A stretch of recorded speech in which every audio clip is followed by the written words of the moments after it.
Hello student, हम पढ़ रहे थे chapter number 1 physical world. Okay, और इसके फर्स्ट लेक्चर में हमने पढ़ा था जो साइंस क्या होता है और साइंस का क्लासिफिकेशन हमने देखा था, साइंस के एम हमने पढ़े थे। ठीक है, आज हम बात करेंगे आज के सेकेंड लेक्चर में फिजिक्स क्या होता है और फिजिक्स का क्लासिफिकेशन, ये सारी बातें आज हम डिस्कस करेंगे, है ना। तो सबसे पहले बच्चों हम बात करते हैं कि फिजिक्स क्या है ना, और फिजिक्स को हम कैसे डिफाइन करते हैं। तो एक्चुअल में बच्चों फिजिक्स क्या होता है उसकी डेफिनेशन पे हम बाद में आते हैं। पहले हम हमारे आसपास के एनवायरनमेंट के बारे में अगर हम बात करें बच्चों, ठीक है, जैसे अभी तक हमने छोटी क्लासेस से जो नॉलेज गेन किया है उसको हम शॉर्ट में डिस्कस कर लें। तो जैसे बच्चों अगर मैं आपसे कहता हूँ बच्चों कि है ना आज सरफेस पे डे और नाइट होते हैं, है ना, क्यों होते हैं, तो आप मुझको इसका रीजन बता दोगे बच्चों, है ना। कैसे क्या बता दोगे कि आप अपने सरफेस अपने एक्सिस पर रोटेशन करती है इसलिए डे और नाइट होते हैं, है ना। अगर मैं आपसे पूछता हूँ जो कि बारिश क्यों होती है, रेन क्यों होती है, तो आप उसका कॉज मुझे बता दोगे कि वेपराइजेशन के कारण पानी ऊपर जाकर जो कंडेंस हो जाता है वेपर बन के फिर वापस बारिश हो जाती है ना। ठीक है, इस तरह से। और हम कहें जो कि जो अर्थ है वो सन के अराउंड में रिवॉल्व कर रही है, किस रीजन से रिवॉल्व कर रही, तो आप मेरे को रीजन बता दोगे कि अर्थ पे जो सन है वो ग्रेविटेशनल फोर्स लगाता है ना।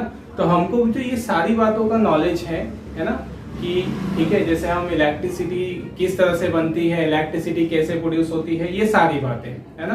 तो अगर हम इनको डिस्कस करें, जैसे मैंने आपसे कहा बच्चों कि डे और नाइट क्यों होती है, तो डे और नाइट होना क्या है, एक नेचुरल फेनोमेनन है। तो इस नेचुरल फेनोमेनन का भी हमको क्या है, नॉलेज है। हमने कहा बच्चों रेन क्यों होती है, बारिश क्यों होती है, तो आप इसका भी हमें नॉलेज है कि बारिश क्यों होती है, इसका भी रीजन आप बता सकते हो, है ना। हमने इसके भी स्टडी कर ली है। तो हमने अभी तक जो बहुत सारे किसकी स्टडी कर ली है, नेचुरल फेनोमेनन्स की, जो है ना, इन्हें हम नेचुरल फेनोमेनन्स कहते हैं। ठीक है, जैसे है ना ज्वालामुखी का फटना, ये सारी बातें बच्चों क्या है, हमारी नेचुरल फेनोमेनन्स है। ओके, तो यहाँ पर ठीक है, ये नेचुरल फेनोमेनन की जो स्टडी है, इस स्टडी को तो हम क्या बोलते हैं, फिजिक्स कहते हैं। इसी का नॉलेज लेना, इसी को हम क्या बोलते हैं, नेचुरल फेनोमेनन की स्टडी करना और उससे नॉलेज को गेन करना, इसी को हमने क्या बोल दिया बच्चों, यही तो हमारा क्या है, फिजिक्स है। ओके, तो फिजिक्स बच्चों जहां पर भी हम किसी है ना नेचुरल फेनोमेनन की स्टडी कर रहे हैं, जैसे वाटर से जो हम उसको गर्म करते हैं उससे हीट बनती है, हीट का हम यूज कर सकते हैं पावर बनाने में, ये करने में। तो इस तरह से ये सारी बातें ही हमारी क्या है, फिजिक्स है। तो फिजिक्स मतलब कोई सब्जेक्ट नहीं है बेटा, फिजिक्स क्या है कि ये जो स्टडी है नेचुरल फेनोमेनन की, ठीक है ना, एयर प्रेशर की, हमको कहीं से पानी फ्लो होते दिख रहा है, वाटर फ्लो होते दिख रहा है, हमने वाटर फ्लो होने का डायरेक्शन क्या रहेगी इसका पता कर लिया कि वाटर हमेशा हाई लेवल से लो लेवल की ओर फ्लो होता है।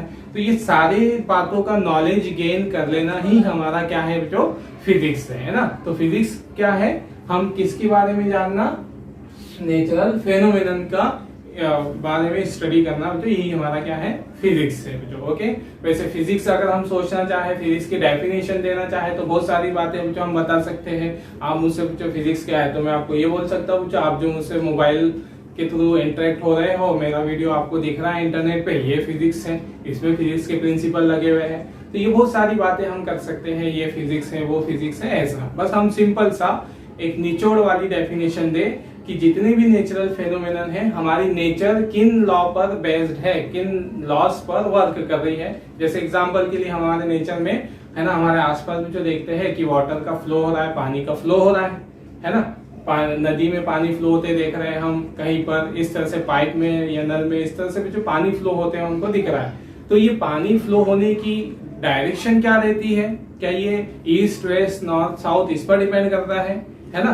इसकी हमने रिसर्च कर ली, इसकी जानकारी ले ली, तो हमको पता चला कि जो वाटर का फ्लो है वो हाई लेवल से लो लेवल पे होता है। आप दुनिया के कोई भी कोने में चले जाओ जो आपको वाटर का फ्लो हमेशा वैसे ही मिलेगा, हाई लेवल से लो लेवल की ओर। तो इसका मतलब ये जो कंडीशन हमने नॉलेज गेन किया है कि वाटर का फ्लो इस हाई लेवल से लो लेवल की ओर होता है, तो इसी प्रिंसिपल पर, इसी लॉ पर वाटर का फ्लो वर्क कर रहा है, नेचर का फ्लो है ना, नेचर वर्क कर रही है।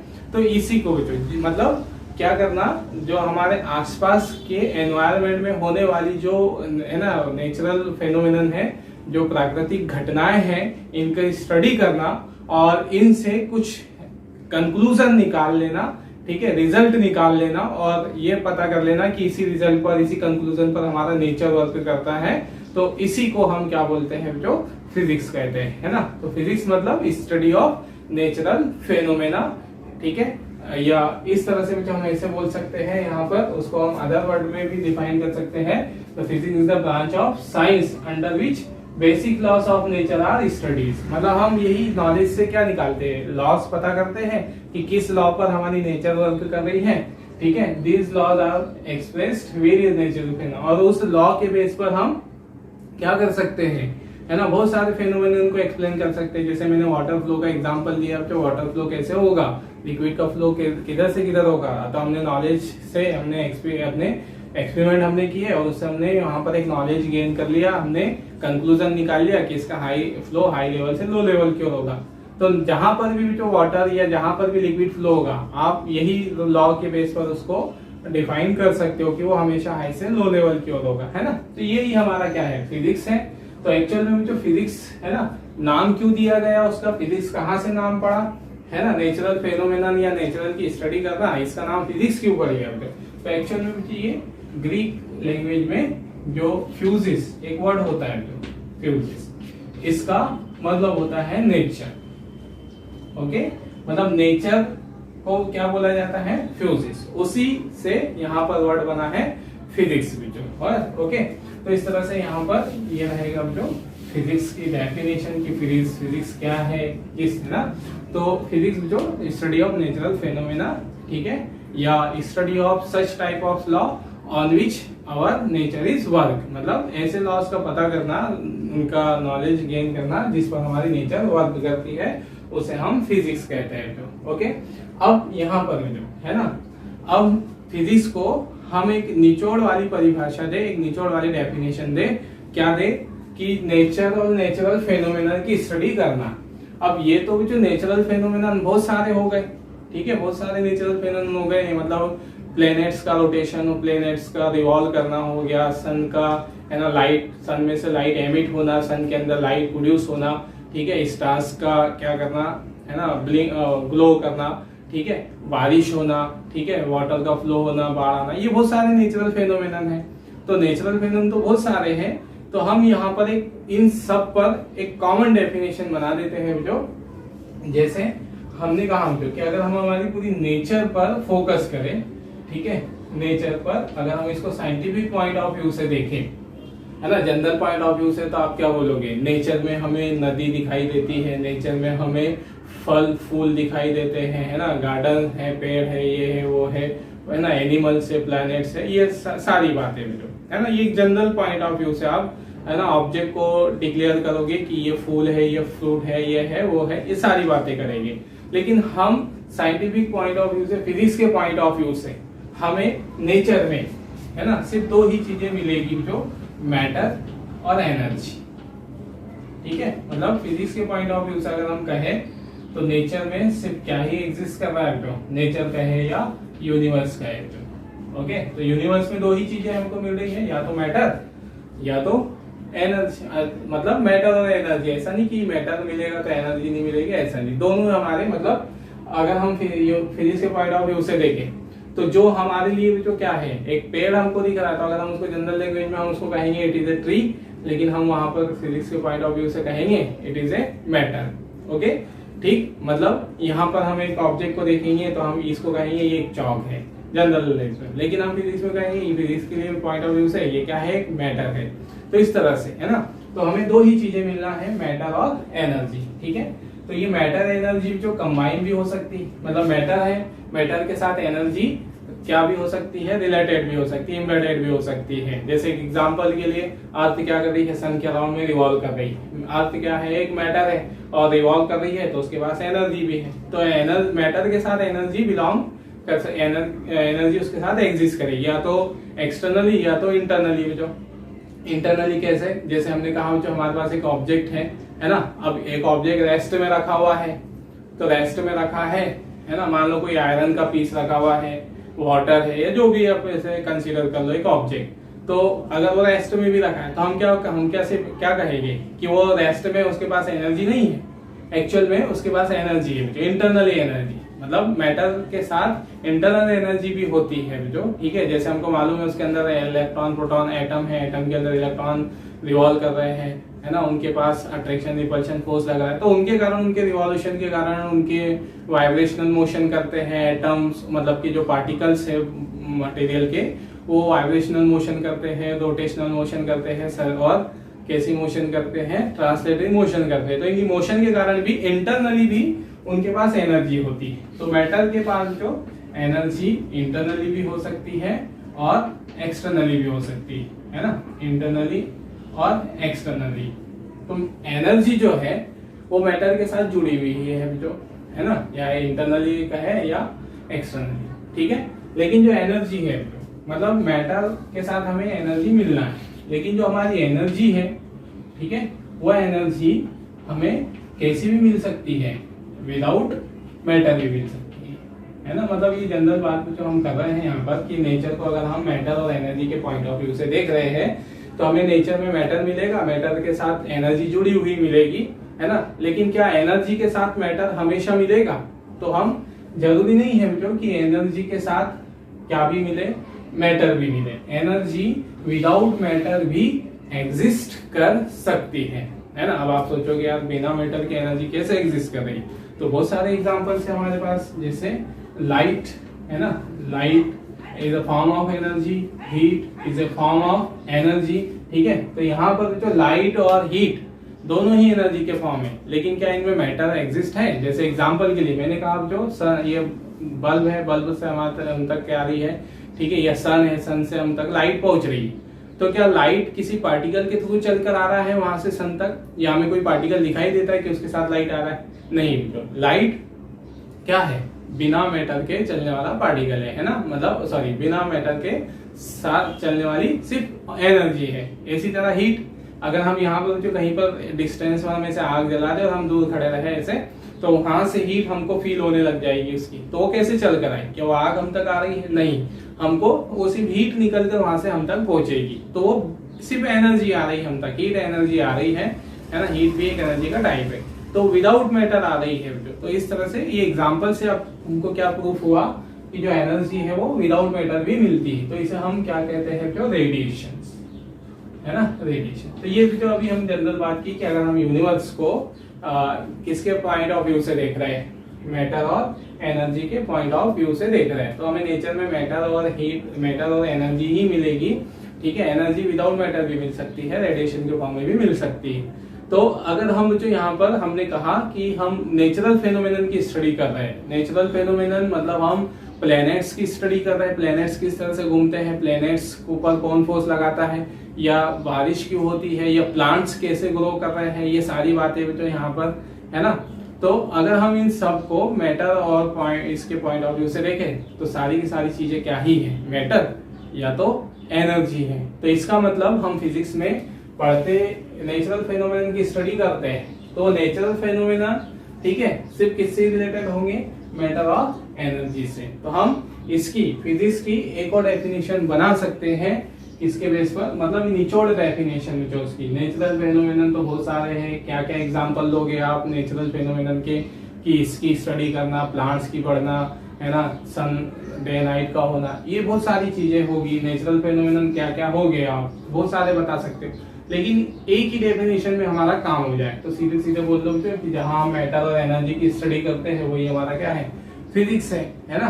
तो ये सारी जगह एप्लीकेबल हो जाएगा, तो मतलब फिर हमको नेचुरल फेनोमेनन के एग्जांपल देने की जरूरत ही नहीं पड़ेगी कि ये फिजिक्स है, इसमें फिजिक्स है, उसमें फिजिक्स है। सीधे सीधे बात कर दो यहाँ पर कि मैटर और एनर्जी का क्या, मैटर और एनर्जी का स्टडी, इसकी स्टडी ही हमारी क्या कहलाती है? फिजिक्स कहलाती है ना।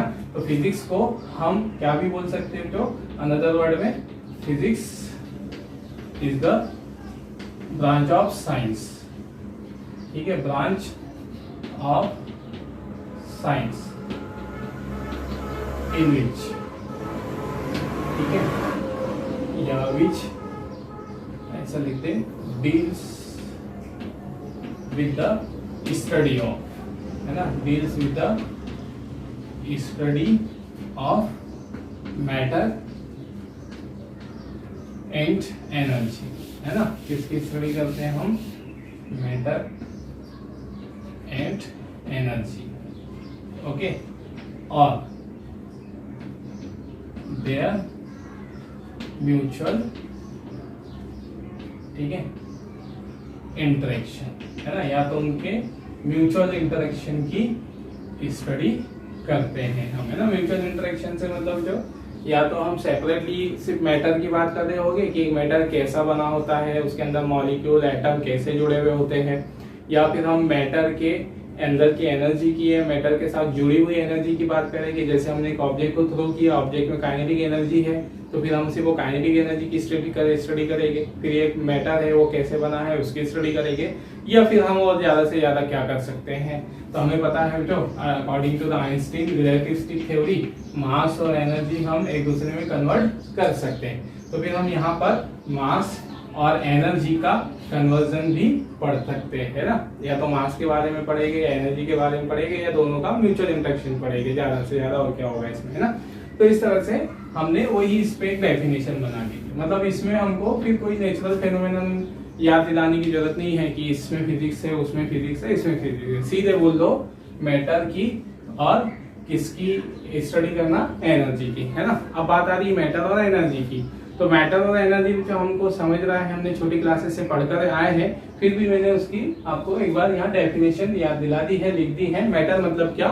Those things which occupies the space and which can be felt by our sense organs, है ना। मतलब जो स्पेस कवर करती है, जिन्हें हम अपनी सेंस ऑर्गन से फील कर सकते हैं, ऐसे ऑब्जेक्ट्स को हम मैटर कहते हैं। एग्जांपल आप बहुत सारे लिख सकते हो, वाटर, आयरन, वुड, एटसेट्रा, है ना, एयर, ठीक है। एनर्जी, एनर्जी क्या है कि किसी ऑब्जेक्ट में एनर्जी है तो वो वर्क करेगा। तो वर्क करने की जो क्या है ability, capacity of doing work is called energy, है ना। मतलब हमने यहाँ मेटल और एनर्जी को भी डिफाइन कर दिया है अभी तो, है ना। हालांकि हम इनको आगे बहुत अच्छे से डिटेल में पढ़ने वाले हैं एनर्जी के बारे में, ठीक है, ये मटेरियल के ये सब। चलो, तो अब यहाँ पर जो ये तो हो गया फिजिक्स, ओके।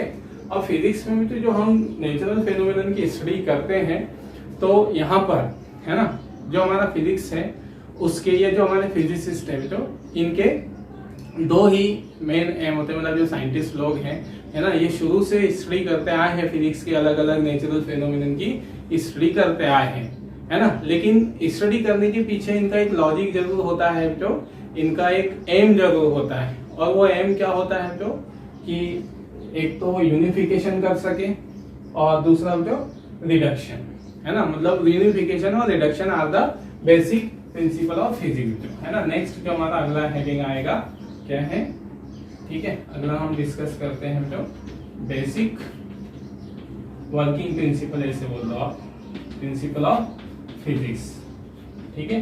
तो यहाँ पर क्या हो गए उसके दो, there are two basic principle of physics, उसके, है ना, फिजिक्स के दो बेसिक प्रिंसिपल हो गए, ठीक है। क्या क्या हो गए? यूनिफिकेशन,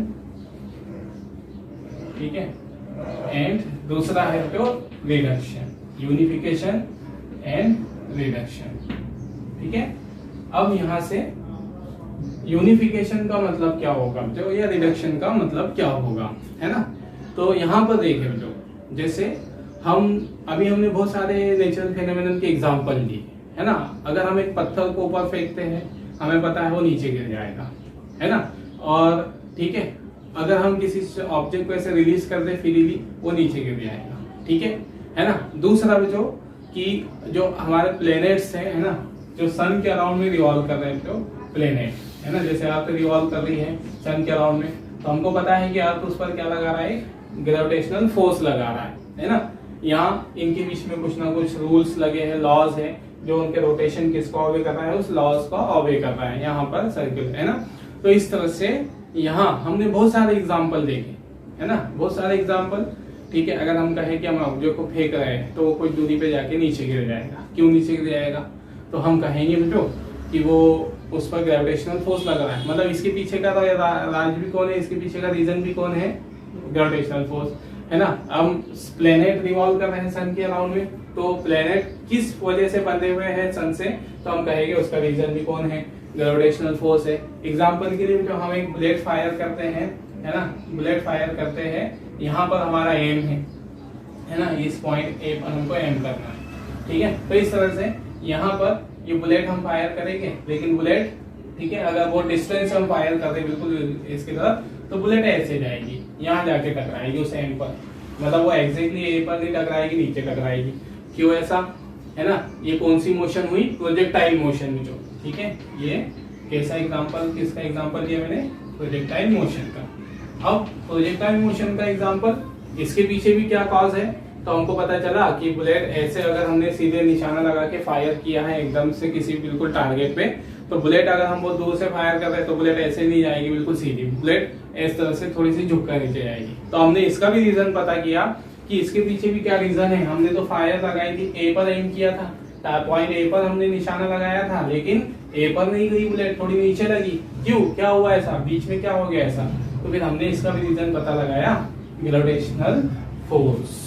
तो क्या समझ में आया जो कि नेचर में होने वाले बहुत सारे जो फेनोमेनन्स हैं उनके पीछे एक ही रीजन हो सकता है जो, है ना, मतलब हमें हर रीजन के लिए अलग अलग थ्योरी देने की जरूरत नहीं हो सकती। जैसे हमने प्रोजेक्टाइल मोशन पढ़ने वाले हैं हमें बीच में, तो प्रोजेक्टाइल मोशन होने का रीजन कौन है, ग्रेविटेशनल फोर्स है।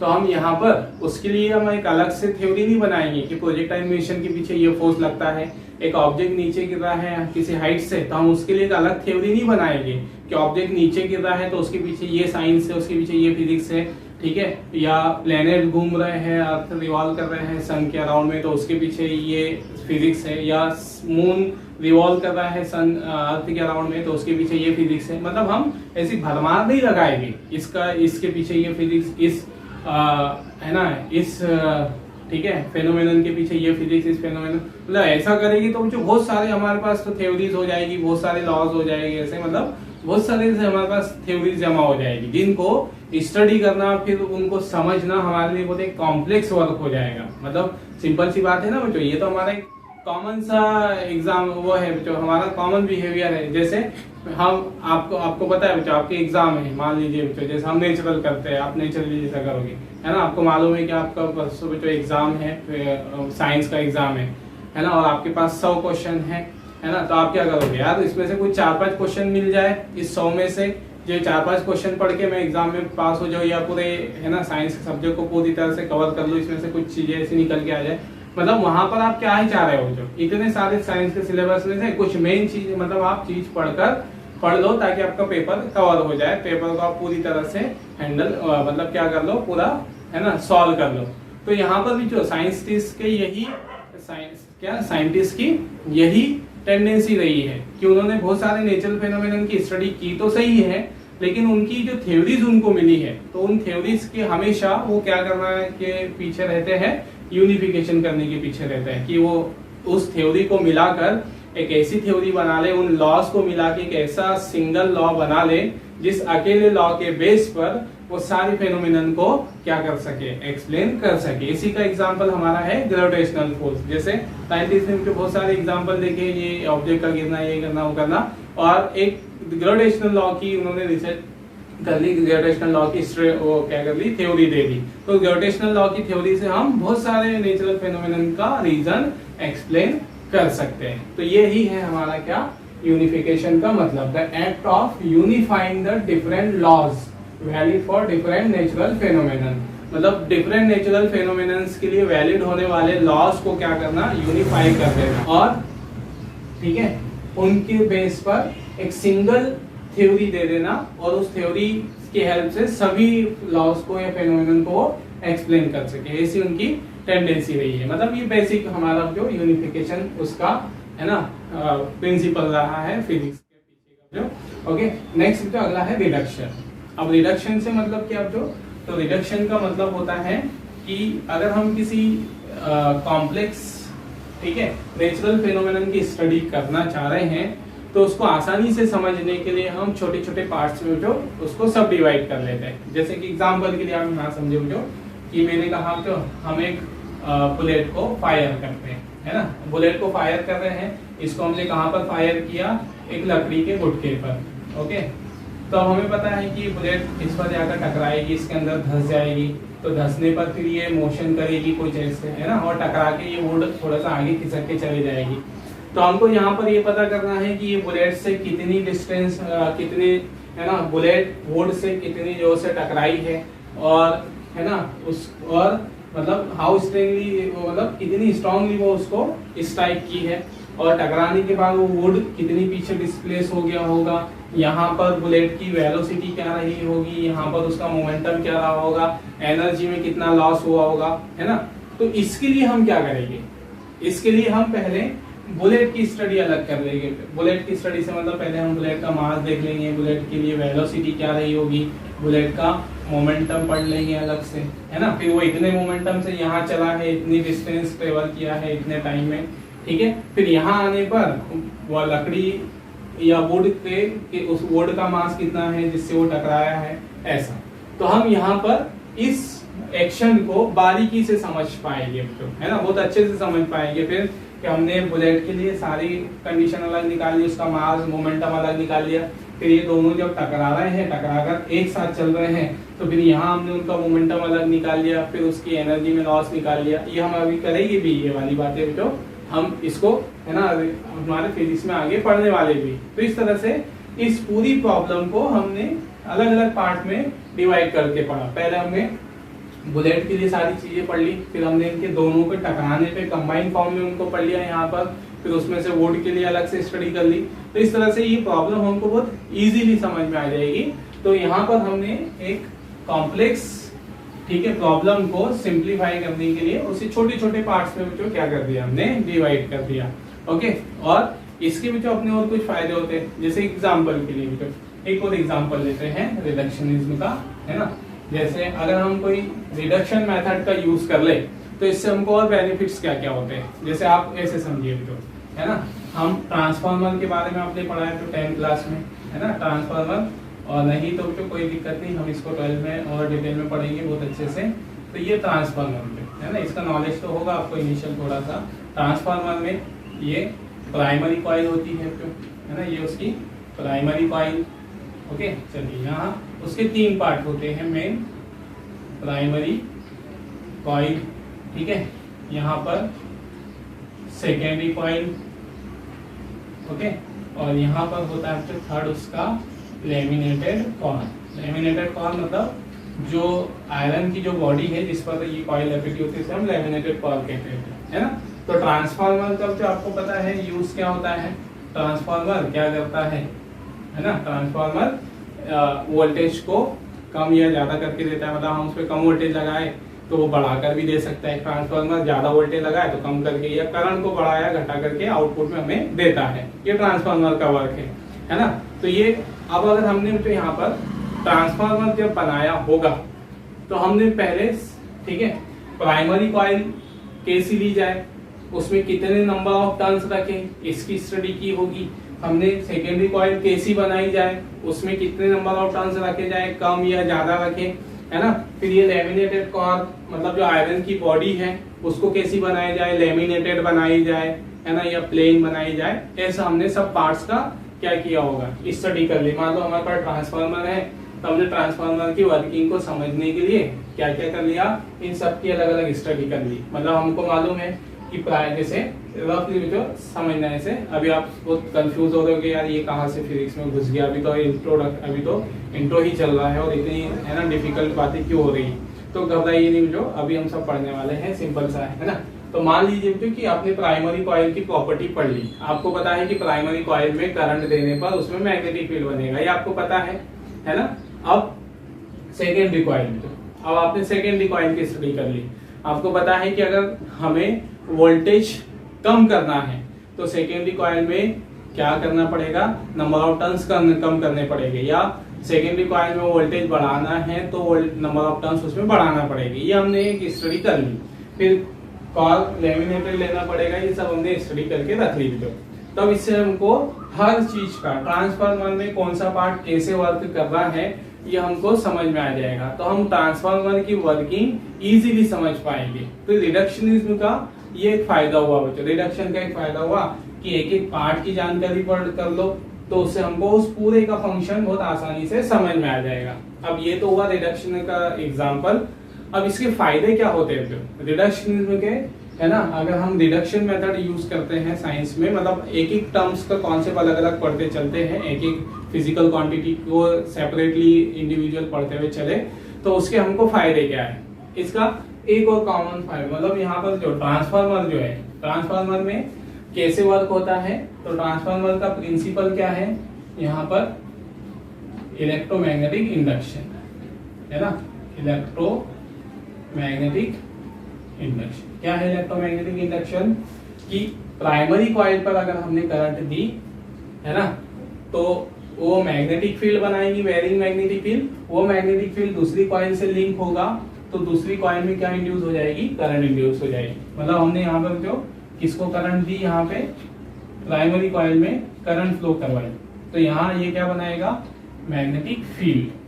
और इस मैग्नेटिक फील्ड में अगर हम दूसरी कॉइल ला देते हैं, जैसे ये मैग्नेटिक फील्ड बनाया उसने, तो इस मैग्नेटिक फील्ड में, वेरिंग मैग्नेटिक फील्ड में हम दूसरी करंट कॉइल लाते हैं, तो इस सेकेंडरी कॉइल में क्या इंड्यूस हो जाएगी, करंट इंड्यूस हो जाएगी, है ना। ये उसका फंक्शन है जो इसका ट्रांसफार्मर का, कि एक कॉइल में करंट फ्लो करवाओ, वो मैग्नेटिक फील्ड बनाएगी, वेरिंग मैग्नेटिक फील्ड, उस वेरिंग मैग्नेटिक फील्ड में दूसरी कॉइल को लेकर आ जाओ, तो उसमें वो क्या बन जाएगी, करंट बन जाएगी, है ना। अब इसका हमको ये फंक्शन पता चल गया ट्रांसफार्मर की स्टडी करने से, है ना। ये हमको एक फंक्शन पता चल गया कि ऐसा ऐसा होता है ट्रांसफार्मर में, एक कॉइल में करंट फ्लो करवाते हैं तो वो मैग्नेटिक फील्ड बनाती है, वेरिंग मैग्नेटिक फील्ड, उस मैग्नेटिक फील्ड में दूसरी कॉइल को ला देते हैं, तो वो क्या बना देती है, वो बना देती है, करंट बना देती है उस दूसरी कॉइल में। अब ये बात हमको पता चल गई, है ना।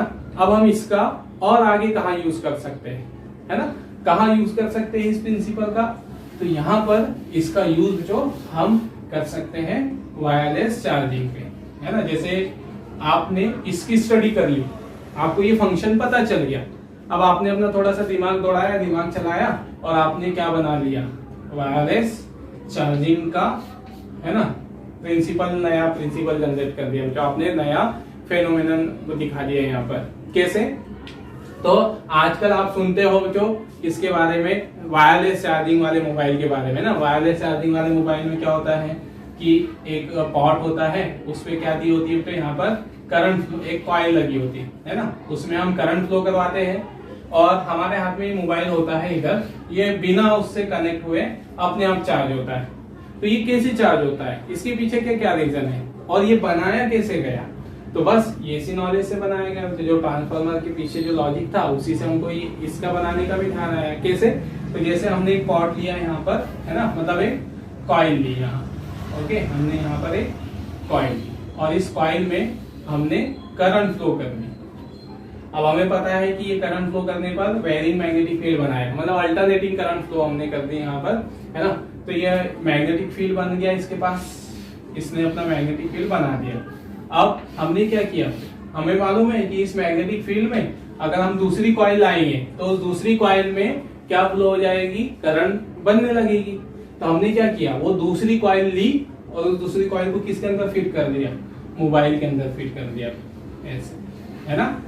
तो यहाँ इस वाली कॉइल ने करंट बनाई और मैग्नेटिक फील्ड बनाया, और उस मैग्नेटिक फील्ड में हमने हमारा जो मोबाइल था जिसके अंदर दूसरी कॉइल रखी थी उसको लेकर आ गए, तो ये दूसरी कॉइल में क्या बन जाएगी, करंट बन जाएगी, और ये दूसरी कॉइल की करंट सीधे इसके कहां पर जाती है, चार्जिंग पॉट में, तो दूसरी कॉइल की करंट उसको चार्ज कर देती है ना।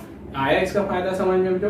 तो रिडक्शनिज्म मतलब हम किसी बड़ी एक, है ना, कॉन्सेप्ट को या एक जटिल मतलब एक कॉम्प्लेक्स फेनोमेनन को छोटे छोटे से इस पार्ट में स्टडी कर ले, उसके पीछे का लॉजिक जान ले, लॉ जान ले, तो उसके फिर हम आगे बहुत सारे फायदे उठा सकते हैं, है ना। तो यही जो हमारा क्या है, उसके दो बेसिक प्रिंसिपल रहे हैं। एक तो हम जो चीजें पढ़ रहे हैं वो ज्यादा टफ ना हो जाए, है ना, मतलब जो नेचुरल फेनोमेनन हमारे आसपास हो रहे हैं वो कोई ज्यादा टफ ना हो जाए। मतलब ऐसा नहीं कि हमने हर चीज के लिए पढ़ा और हर चीज के लिए अलग अलग थ्योरी बना दी, तो ऐसा करने से तो मुझे बहुत सारी थ्योरीज हो जाती, जिसको पढ़ना समझना हमारे लिए थोड़ा सा बहुत कॉम्प्लेक्स वर्क हो जाता। तो फिर हमने उसको क्या कर दिया, रिडक्शन, उसका, है ना, यूनिफिकेशन कर दिया, और जो प्रॉब्लम है हमारे सामने कोई बड़ी फेनोमेनन, उसको हमने छोटे छोटे पार्ट्स में समझा और उसका रिडक्शन कर दिया, मतलब इस मेथड को हम रिडक्शन कहते हैं। तो ये क्या करना, breaking down of A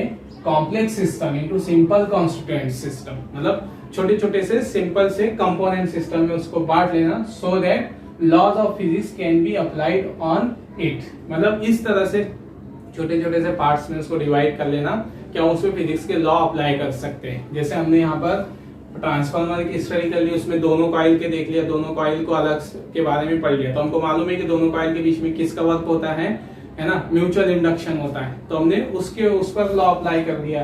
okay, फिर applied on it and we can understand the working of that complex system, तो फिर हमको उससे ट्रांसफार्मर की वर्किंग समझ में आ जाएगी ऐसा। तो ये जो ये रहेगी हमारे बेसिक प्रिंसिपल ऑफ फिजिक्स जो, ओके, तो फिजिक्स को ये रहेगा आपका इंट्रोडक्शन ऑफ फिजिक्स, है ना।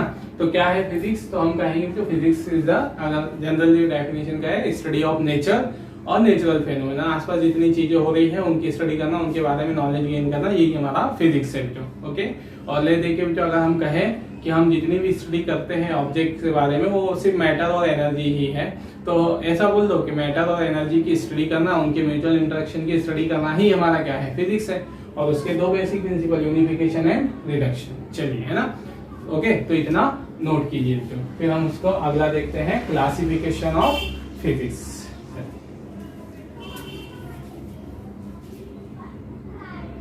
नेक्स्ट जो हम बात करते हैं क्लासिफिकेशन ऑफ फिजिक्स की, है ना। तो यहाँ पर एकदम जो हमने अभी फिजिक्स के बारे में समझा कि जो हमारी नेचुरल फेनोमेनन है उसकी स्टडी करना, उसको हम फिजिक्स कहते हैं जो, है ना। तो आप ध्यान दीजिए बच्चों कि अगर हमने जो नेचर है उसके बारे में जिन जिन चीज़ों की स्टडी की है उसमें क्या क्या आते हैं, तो जैसे आप 10th क्लास की ही बात कर ले तो आपने जो साइंस में अभी तक पढ़ा है, तो जैसे आपने उसमें इलेक्ट्रॉन प्रोटॉन के बारे में पढ़ा होगा, है ना, आपने गैलेक्सी के बारे में पढ़ा होगा।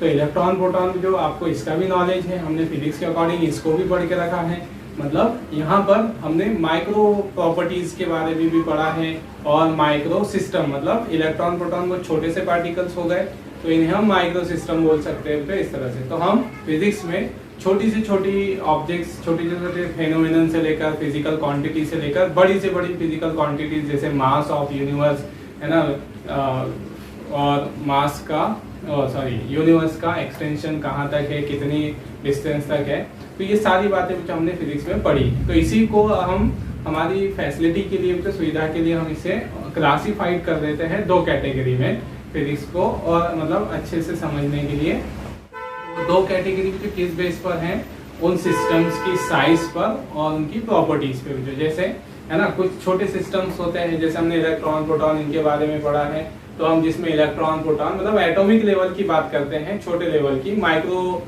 लेवल की हम स्टडी करते हैं माइक्रो सिस्टम की, है ना, तो उसके बेस पर। और जैसे हम गैलेक्सी के, यूनिवर्स के इसके बारे में पढ़ते हैं, तो ये हमारे माइक्रो सिस्टम है। तो इसी के बेस पर हम फिजिक्स को क्लासिफाइड कर देते हैं दो कैटेगरी में, क्लासिकल फिजिक्स और मॉडर्न फिजिक्स। तो क्लासिकल फिजिक्स मतलब किससे रिलेटेड है, which deals with the macro system, मतलब जिसमें हम मैक्रो सिस्टम और मैक्रो प्रॉपर्टीज के बारे में पढ़ते हैं। मैक्रो सिस्टम मतलब, है ना, जैसे प्लैनेट्स हो गए, है ना, और दूसरा जो ऑब्जेक्ट्स हो गई, कार, ट्रेन, इनकी मोशंस हो गई, प्लैनेट्स की मोशन हो गई। नेक्स्ट जो और मैक्रो प्रॉपर्टी मतलब जिनको हम डेली लाइफ में जो सिंपल सा, है ना, नेकेड आई से जिनको हम एक्सपीरियंस कर सकते हैं, जैसे लाइट, साउंड, है ना, इनको हम बड़े लेवल पर इनके इफेक्ट देख सकते हैं, है ना, इनको फील कर सकते हैं। तो ऐसे सिस्टम को हम मैक्रो सिस्टम और मैक्रो प्रॉपर्टीज कहेंगे, जिनको हम इजीली जो फील कर सके बिना एडिशनल किसी मशीन को, इसकी हेल्प से जो, ओके।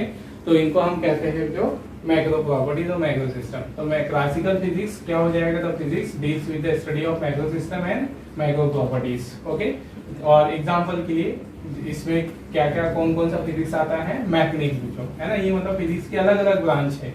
क्लासिकल फिजिक्स को भी हमने और सब डिवाइड कर दिया, मतलब मैक्रो प्रॉपर्टीज को और सिस्टम को भी हमने डिवाइड कर दिया। जैसे मैथमेटिक्स हो गई, तो मैथमेटिक्स में हम किसके बारे में पढ़ते हैं, ऑब्जेक्ट की मोशन, ठीक है, energy, kinetic energy, potential energy, work, power, एसेक्टर, है ना, ये हम पढ़ते चलेंगे, ओके। इसी भी एग्जांपल दे रहे समझने के लिए। फिर जनरल प्रॉपर्टीज ऑफ मैटर, है ना, ये एक अलग ब्रांच बना दी हमने फिजिक्स की, जिसमें हम किसके बारे में पढ़ते हैं, मैटर की इलास्टिसिटी के बारे में पढ़ते हैं, ओके, विस्कोसिटी के बारे में पढ़ते हैं, ठीक है, और विस्कस फोर्स ये ऐसे कर्व है ना, इलास्टिसिटी, विस्कोसिटी, सरफेस टेंशन, ठीक है, और है ना प्रेशर, ऐसे कर्व, ये सारे हमारे क्या हो गए एग्जाम्पल हो गए। मतलब अब ये कंफ्यूज नहीं हो क्योंकि यार ये कैसे कैसे नाम लिए जा रहे हैं, ये सारे हम पढ़ने वाले हैं हमारे सिलेबस में। तो इलास्टिसिटी, विस्कोसिटी, सरफेस टेंशन ये प्रॉपर्टीज ऑफ मेटल है, ये सारी प्रॉपर्टीज हम इसमें पढ़ेंगे। थर्मोडायनामिक्स, थर्मोडायनामिक्स जो है ना रिलेटेड है किसे, हीट से, टेम्परेचर से और लॉज ऑफ हीट से, ठीक है, लॉज ऑफ हीट्स है ना, या लॉज ऑफ थर्मोडायनामिक्स, ये हम इसमें पढ़ते हैं जो है ना, लॉज ऑफ हीट, मतलब the branch deal with the history of heat, temperature, laws of heat, ये ऐसे इज कॉल्ड थर्मोडायनामिक्स है ना। तो ये सारे जो मैक्रो प्रॉपर्टीज है, हीट इफेक्ट भी हम देख सकते हैं डेली लाइफ में, साउंड है ना, साउंड हो गया जिसमें हम साउंड कैसे बनता है, कैसे प्रोड्यूस होता है, साउंड की प्रॉपर्टीज पढ़ते हैं है ना, इलेक्ट्रोस्टैटिक एंड इलेक्ट्रोडायनेमिक। तो इलेक्ट्रोस्टैटिक में हम इसके बारे में पढ़ेंगे यहाँ पर चार्ज, ठीक है, चार्ज एंड इलेक्ट्रिक फील्ड, मतलब एग्जांपल भी दे दे रहे हैं कौन सी फील्ड में क्या क्या पढ़ते हैं है ना, इलेक्ट्रिक करंट, ठीक है, ऐसे तरह। तो ये सब हमारे क्या रहेंगे है ना, इलेक्ट्रोस्टैटिक और इलेक्ट्रोडायनेमिक। फिर लाइट में हम लाइट की प्रॉपर्टीज, उसका रिफ्लेक्शन, पोलराइजेशन, एक्सेट्रा सब पढ़ते हैं ना। तो ये जो मैक्रो प्रॉपर्टीज होगी मैक्रो लेवल पे, ऐसे और भी है जो हमने यहाँ कुछ नाम लिखे हैं बस केवल। तो यहाँ है ना ये हुआ हमारे पास क्लासिकल फिजिक्स जो किसे हम कहेंगे है ना। और दूसरा जो यहाँ पर मॉडर्न फिजिक्स, जो मॉडर्न फिजिक्स जिसमें हम किसकी स्टडी करते हैं, छोटे से छोटे पार्टिकल्स की भी जो है ना, छोटा मतलब जिस जो किससे रिलेटेड है ना, स्टडी ऑफ माइक्रो सिस्टम और माइक्रो प्रॉपर्टीज है ना, माइक्रो सिस्टम और माइक्रो प्रॉपर्टीज से रिलेटेड है, उसे हम मॉडर्न फिजिक्स कहते हैं जो है ना। इसमें हम एटॉमिक और nuclear physics, solid state physics, atomic and nuclear physics नाम से समझ में आ रहा है, जिसमें हम एटम और न्यूक्लियाई की स्टडी करते हैं। एटम कैसा बना होता है, उसका स्ट्रक्चर, उसके अंदर क्या क्या होते हैं, न्यूक्लियस कैसे बनता है, सब। सॉलिड स्टेट मतलब जो पार्टिकल्स होते हैं, जो पार्टिकल एक दूसरे से कैसे रिलेटेड होंगे, कैसे जुड़े होंगे एक सॉलिड के अंदर, उनमें कैसे कैसे बॉन्डिंग होती होगी, किस पोजीशन पे कौन सा मटेरियल होता होगा, ये सारी बातें हम सॉलिड स्टेट फिजिक्स में पढ़ते हैं। मतलब बहुत वास्ट ब्रांचेस है ये तो इंट्रोडक्शन के लिए मैं आपको ऐसा बता दे रहा हूँ बस, ठीक है। फिर जैसे क्वांटम फिजिक्स मतलब जैसे अभी जो हमने अभी तक आपने क्या सुन के रखा है कि एटम के अंदर इलेक्ट्रॉन प्रोटॉन होते हैं, लेकिन उससे अंदर भी जो बहुत छोटे से पार्टिकल्स होते हैं, तो उनसे और छोटे लेवल पे जाने पर जो फिजिक्स लगता है उसे हम क्वांटम फिजिक्स कहते हैं। फिर इलेक्ट्रॉनिक्स में जैसे हम छोटी छोटी जो इलेक्ट्रॉनिक डिवाइसेस पढ़ते हैं, लॉजिक गेट्स, ये सब ऐसे है ना। तो सेमीकंडक्टर, ये सब इसकी स्टडी इसमें होती है ना। फिर कंडेंस मैटर फिजिक्स, तो ये सारी जो है ना स्मॉल लेवल पर जुड़ी हुई प्रॉपर्टी से है, माइक्रो लेवल पर जुड़ी हुई प्रॉपर्टी से रिलेटेड फिजिक्स है, जिसके हमने कुछ नाम लिखे है ना। और उसको और थोड़ा सा और अच्छे से समझने के लिए कि हमने अभी तक बच्चों कितनी छोटी से छोटी लेकर कितने से बड़ी लेके क्वांटिटी के बारे में जान लिया है फिजिक्स के रिसर्च के अंदर, उसको समझने के लिए हमने कुछ यहाँ पर और है ना पैरामीटर्स कुछ लिखे हुए हैं। जैसे हमने फिजिक्स के बारे में माइक्रो लेवल पे कितनी छोटी से छोटी क्वांटिटी पढ़ चुके हैं और मैक्रो लेवल पे कितनी बड़ी से बड़ी क्वांटिटी हम जान चुके हैं आज, है ना। तो हमने यहाँ पर 3 टर्म्स में उनकी क्वांटिटी बताई है, जैसे मास, लेंथ और टाइम के बेस पे, ठीक है। तो सबसे बात करते हैं हम माइक्रो लेवल में, मतलब हम अभी जो छोटी से छोटी डायमेंशन जो हमको मालूम है, छोटी से छोटी लेंथ जो हमें पता है ना रिसर्च के बाद, वो है रेडियस ऑफ प्रोटॉन। तो रेडियस ऑफ प्रोटॉन होती है 10⁻⁻⁻ मीटर के ऑर्डर की, मतलब इतने एक मीटर का आप 10⁻15 से डिवाइड करोगे तो वो जितना वैल्यू आएगी प्रोटॉन की उतनी साइज होगी। तो हमने छोटी से छोटी साइज के बारे में भी हमको नॉलेज है, प्रोटॉन और साइज ऑफ प्रोटॉन है ना। साइज ऑफ गैलेक्सी मतलब हम जिस गैलेक्सी में रहते हैं बच्चों, उस गैलेक्सी से लेकर जो दूर तक जो फारदेस्ट गैलेक्सी है वहां तक की जो डिस्टेंस है वो है 10⁻26 मीटर की, है ना। इसका मतलब यहाँ पर हमारा जो क्या कहते हैं यूनिवर्स है वो कितना फैला हुआ है, तो ये साइज ऑफ गैलेक्सी बोल दे या साइज ऑफ यूनिवर्स कह दे, है ना। सॉरी, इसको हम लिख देंगे साइज ऑफ यूनिवर्स, ठीक है। मतलब हमारा यूनिवर्स इतनी बड़ी डिस्टेंस तक फैला हुआ है। तो ये हमें अभी तक नॉन होने वाली बड़ी से बड़ी डिस्टेंस है। ओके, फिर नेक्स्ट हम बात करते हैं यहाँ पर मास ऑफ इलेक्ट्रॉन। तो मास ऑफ इलेक्ट्रॉन, मास हमने छोटे से छोटा मास कितना स्टडी करके रखा है, तो मास ऑफ इलेक्ट्रॉन है जो ऑर्डर ऑफ 10⁻³ kg, मतलब 1 kg को हम 10⁻30 से डिवाइड करेंगे तो इतना मास आएगा। तो इलेक्ट्रॉन तो बहुत ही छोटा सा मास है, हम फील भी नहीं कर पाते उसको। तो ये मास ऑफ इलेक्ट्रॉन छोटे से छोटा मास, और मास ऑफ यूनिवर्स 10⁻56 kg का है ना, मतलब बड़ा, हमें ज्यादा से ज्यादा कितना मास नॉन है अभी तक हमारी स्टडी और रिसर्च के बेस पर, तो वो है इतना जो है ना। फिर नेक्स्ट है जो टाइम की हम बता रहे हैं, छोटी लिमिट और बड़ी लिमिट जो हम अभी तक नॉन जानते हैं। तो जो हमारा लाइट है ना, लाइट न्यूक्लियस के अंदर से पास होने में, हमें पता है एटम के अंदर यहाँ न्यूक्लियाई होता है, तो न्यूक्लियस के अंदर से लाइट पास होने में है ना, यहाँ से यहाँ तक इतनी डिस्टेंस को पास होने में कितनी, न्यूक्लियस की जो साइज होती है इतनी होती है। तो लाइट इतनी डिस्टेंस को कवर होने में जितना टाइम लेता है उसकी वैल्यू भी हमें पता है 10⁻23 सेकेंड की, ये है ना। फिर एस्टिमेटेड लाइफ ऑफ अर्थ, मतलब जो अर्थ है उसकी जो लाइफ है उसका लाइफ टाइम कितना है, मतलब कितने उसको टाइम हो चुका है अभी तक, तो वो है 10⁻17 सेकेंड है ना। तो ये सिर्फ हमने एक सपोर्ट के लिए जो कि हम फिजिक्स में माइक्रो से माइक्रो और मैक्रो से मैक्रो कितनी प्रॉपर्टीज की स्टडी कर चुके हैं, तो उसको थोड़ा सा फील होने के लिए, समझने के लिए हमने यहाँ एग्जांपल्स भी दे दिए। जैसे हमने कहा ना कि हमारा जो स्कोप ऑफ फिजिक्स है वो बहुत वास्ट है, जो वो माइक्रो लेवल से मैक्रो लेवल तक फैला हुआ है। तो किस तरह से फैला हुआ है, उसमें हमने किस किस वैल्यू से लेकर कहाँ तक के हम फिजिक्स अप्लाई होती है, कहाँ तक हम फिजिक्स अप्लाई कर सकते हैं, हम फिजिक्स के अकॉर्डिंग कितनी बातें अभी तक जान चुके हैं, छोटी से छोटी लेंथ और छोटे छोटे मास, छोटे छोटा टाइम से लेकर बड़े से बड़ा लेंथ, मास और टाइम के बारे में, है ना। तो ये था जो क्लासिफिकेशन, या उसको हम और अदर वर्ड में बोलते हैं स्कोप ऑफ फिजिक्स। तो स्कोप फिजिक्स जो है हमारा 2 कैटेगरी में रखा गया है, on the basis of size of system और size of properties of system, है ना। तो classical physics and modern physics, इसे हम क्वांटम फिजिक्स भी कहते हैं। क्लासिकल फिजिक्स जो मैक्रो सिस्टम और मैक्रो प्रॉपर्टीज से रिलेटेड है, उसमें हम ये सब पढ़ने वाले हैं, है ना। और माइक्रो में भी जो ये सारी बातें आती हैं, ठीक है, मॉडर्न फिजिक्स में, है ना। तो ध्यान दीजिए बेटा यहाँ पर कि हमको 11th क्लास में, है ना, मॉडर्न फिजिक्स ज्यादा नहीं है ही नहीं बेटा, लगभग फिजिक्स में तो नहीं है ना। हमको जो 11 में फिजिक्स पढ़ना है वो पूरा पूरा कौन से लेवल का है, जो मैक्रो लेवल का है। क्लासिकल फिजिक्स हमको यहाँ पढ़ना है ना। मतलब क्लासिकल फिजिक्स को आप ऐसे भी समझ सकते हो, जो 19th सेंचुरी के पीछे का जो पहले का जो क्या है फिजिक्स है, पहले की जो रिसर्च है वो क्लासिकल फिजिक्स में आती है ना। क्यों ऐसा, 19th सेंचुरी से पहले वाली, क्योंकि उस समय में जो हमारे पास इतनी टेक्नोलॉजी नहीं थी, इतनी सारी मशीनरीज नहीं थी कि हम, है ना, इलेक्ट्रॉन, प्रोटॉन, इनके अंदर क्या होता है, एटॉमिक स्ट्रक्चर को देख सके या न्यूक्लियर स्ट्रक्चर को देख सके, है ना।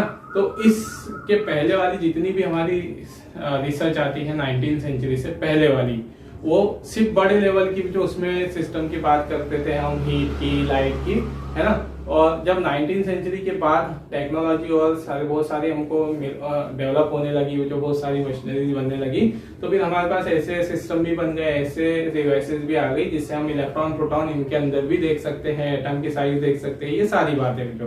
तो फिर इसलिए 19th सेंचुरी के बाद का जो साइंस है वो माइक्रो लेवल पे भी रिसर्च होने लगी उसमें, फिजिक्स में, तो वो मॉडर्न फिजिक्स इसलिए बोला जाता है। मॉडर्न से मतलब यहाँ पर 19th सेंचुरी के बाद का, और क्लासिकल मतलब 19th सेंचुरी से पहले का, है ना। तो हमें जो इस साल 11 में जो पढ़ना है, ठीक है, यहाँ पर हमें 11 में क्लासिकल फिजिक्स ही है पूरा। हाँ, हो सकता है तो केमिस्ट्री में आपको थोड़ा सा एटम और न्यूक्लियर फिजिक्स हो, मतलब मॉडर्न फिजिक्स का छोटा सा पार्ट आपको केमिस्ट्री में, लेकिन फिजिक्स में हमें पूरा क्लासिकल फिजिक्स है, जिसमें हमें पढ़ना है मैकेनिक्स। मैकेनिक्स में हम सारे वही टाइप पढ़ेंगे, जो मोशन के types of motion, oscillatory motion, circular, rotational, ठीक है, ये सब जितनी भी तरह की मोशन होती है, एनर्जी, ठीक है, वर्क, मतलब ये सब हम 11th में इस साल पढ़ने वाले हैं। ये चारों, मतलब हमारा 11th का जो फिजिक्स है वो इन्हीं 4 सिस्टम है ना, 4 टॉपिक्स के अराउंड में ही है। मैकेनिक्स में है जनरल प्रॉपर्टी, थर्मोडायनेमिक्स और साउंड में। ओके, चलिए, है ना। तो ये था बच्चा हमारे पास क्लासिफिकेशन ऑफ फिजिक्स। ओके, चलिए फिर हम नेक्स्ट इसका एक लेक्चर और रहेगा जो फंडामेंटल फोर्स से रिलेटेड, ठीक है, चलिए उसको हम नेक्स्ट लेक्चर में पढ़ेंगे, नोट कर लीजिए।